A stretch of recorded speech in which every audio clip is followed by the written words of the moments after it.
How are you? Hope you all are very fine.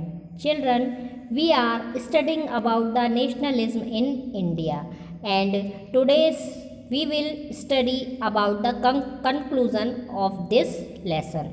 Children, आज हम इस lesson का कंक्लूज़न देखेंगे कि कंक्लूज़न में मतलब इस चैप्टर का जो सार है वो क्या है उसको देख लेते हैं और उसके बाद फिर आपका जो नोट्स है उनको लिखेंगे. तो children, here is given the conclusion. A growing anger against the colonial government was thus bringing together various groups and classes of Indians into a common struggle for freedom in the first half of the 20th century. The Congress, under the leadership of Mahatma Gandhi, tried to channel people's grievances into organized movements for independence. Through such movements, the nationalists tried to forge a national unity. But as we have seen, diverse groups and classes participated in these movements with varied aspirations and expectations. As their grievances were wide ranging, freedom from colonial rule also meant different things to different people. The Congress continuously attempted to resolve differences and ensure that the demands of one group did not alienate another. This is precisely why the unity within the movement often broke down. The high points of Congress activity and nationalist unity were followed by phases by disunity and inner conflicts between groups. In other words, what was emerging was a nation with many voices wanting freedom from colonial rule. तो children, conclusion इसका ये रहा कि हमने देखा कि महात्मा गांधी की leadership में और लगभग 20वीं सेंचुरी में फ्रीडम के लिए जो स्ट्रगल था वो बहुत ज़ोर पकड़ चुका था. लोग जो है वो बहुत ज़्यादा इंडिपेंडेंस के लिए जागरूक हो चुके थे और उनके मन में ये भावना जाग चुकी थी कि वो अपने देश को अब स्वतंत्र कराना चाहते हैं ब्रिटिश गवर्नमेंट से, कंपनी के रूल से वो अपने आप को स्वतंत्र कराना चाहते हैं. हाँ, हालांकि बहुत सारे ऐसे ग्रुप्स थे जो कि अपने एक्सपेक्टेशंस के साथ, अपनी डिज़ायर्स के साथ वो चल रहे थे और वो अपनी अपनी इच्छाओं को, अपने अपने ग्रुप्स के फ़ायदे को देखते हुए आगे बढ़ना चाह रहे थे. और इसीलिए जो था वो बहुत ज़्यादा वाइड रूप से बिल्कुल एक यूनिटी नहीं हो पा रही थी, जिसकी वजह से जो था वो हमारी स्वतंत्रता में लेट हो रहा था. और लेकिन कांग्रेस जो थी वो कंटिन्यूसली कोशिश कर रही थी कि इन डिफरेंसेस को किस तरह से दूर किया जाए. बहुत सारे लोग लगे हुए थे, कोई कवि लोग, कोई कविताओं के द्वारा, तो कोई कोटेशंस के द्वारा, तो कोई अलग अलग तरीक़ों से लोग पेंटिंग्स के द्वारा लोगों को जागरूक करने में लगे हुए थे. और जो एक्टिविटीज़ थी वो कंटिन्यू चल रही थी और जो ग्रुप्स थे उनके बीच में जो जितने भी कन्फ्लिक्ट्स थे उनको लोग, जो हमारे नेता वगैरह थे, वो दूर करने की कोशिश कर रहे थे. लेकिन फिर भी कई बार जो मूवमेंट्स थे वो समाप्त कर दिए जाते थे, कई अलग अलग रीजंस थे. तो ये सारी चीज़ें जो थी, तो इस लेसन में हमने ये सार पढ़ा कि लोग जो थे वो धीरे धीरे अपने देश की आज़ादी के लिए अपने मन में ये फीलिंग ला चुके थे कि हमें अब हमारे देश से आज़ादी, हमारे देश को स्वतंत्र देखना है. अब यहाँ पर ये नोट्स में आपको यहाँ से लिखना है क्विट इंडिया मूवमेंट. ये इम्पोर्टेंट है, इसमें इसको लिख लीजिए, quit India movement.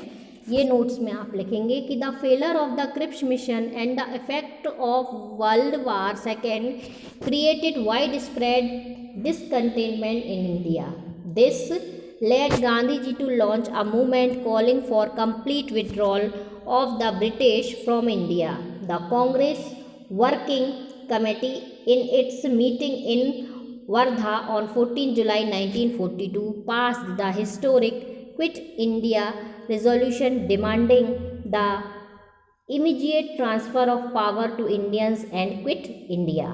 On 8 August 1942 in Bombay, the All India Congress Committee endorsed the resolution which called for a non-violent mass struggle on the widest possible scale throughout the country.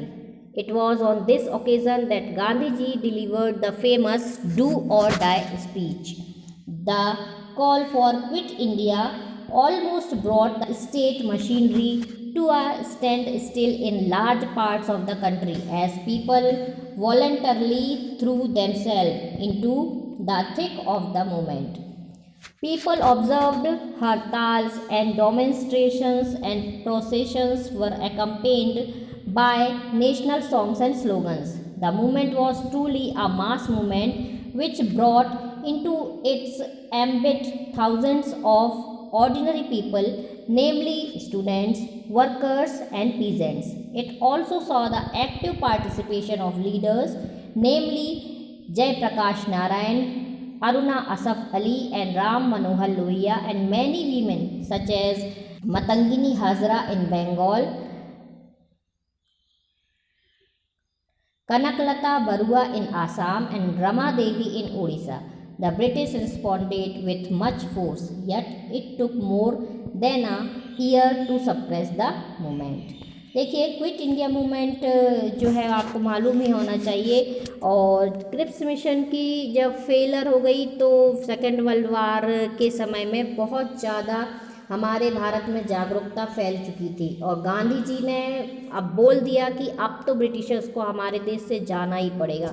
उन्होंने Congress working committee थी, उन्होंने decide किया, वर्धा में meeting की और 14 जुलाई 1942 को decide किया कि अब क्विट इंडिया मीन्स भारत छोड़ो आंदोलन हम शुरू करेंगे।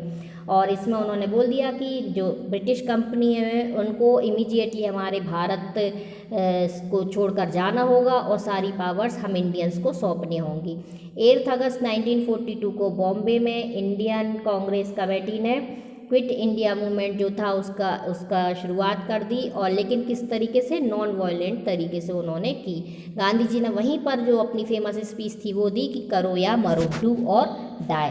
और इस तरह से उसमें सभी लोग जो थे, स्टूडेंट्स थे, वर्कर्स थे, पीजेंट्स थे, वो सभी लोग शामिल हो चुके, हड़तालें करने लगे, अपनी मांगों को शांतिपूर्वक रखने लगे और ब्रिटिश गवर्नमेंट से कहने लगे कि अब हमारे भारत को आपको छोड़ना होगा और सारी जो पावर्स हैं वो हम सबको, हमारे भारतीय लोगों को दे दीजिए। और बहुत सारे लीडर्स थे, उनमें जयप्रकाश नारायण, अरुणा आसफ अली, राम मनोहर लोहिया, बहुत सारी वीमेन भी थी, रमा देवी, कनक लता बरुआ, मतंगिनी हजरा, बहुत सारी ऐसी लेडीज़ थी जिन्होंने इस मूवमेंट में हिस्सा लिया। और जो ब्रिटिश गवर्नमेंट थी उन्होंने इसे मूवमेंट को सप्रेस करने में उन्हें बहुत ज़्यादा समय लगा। तो चिल्ड्रन, यहाँ आपका ये लेसन फिनिश होता है। इसके बाद आपको एक्सरसाइज दी हुई है, आप देख सकते हैं, राइट इन ब्रीफ। तो ये एक्सरसाइज जो है ये आप अपनी फेयर कॉपी में कर लेंगे। फिर डिस्कस, ये आप अपनी फेयर कॉपी में कर लेंगे। और इसके साथ साथ बीच के जो क्वेश्चंस हैं वो भी आपको फेयर कॉपी में करने हैं। जो नोट्स हैं वो आपको अपनी अलग से सेपरेट कॉपी में आप बना सकते हैं ताकि आपको ये चैप्टर जो है वो जब चाहे तब रिकॉल कर सकें। तो चिल्ड्रन, आज के लिए इतना ही। नेक्स्ट वीडियो में हम नेक्स्ट चैप्टर के साथ फिर मिलेंगे।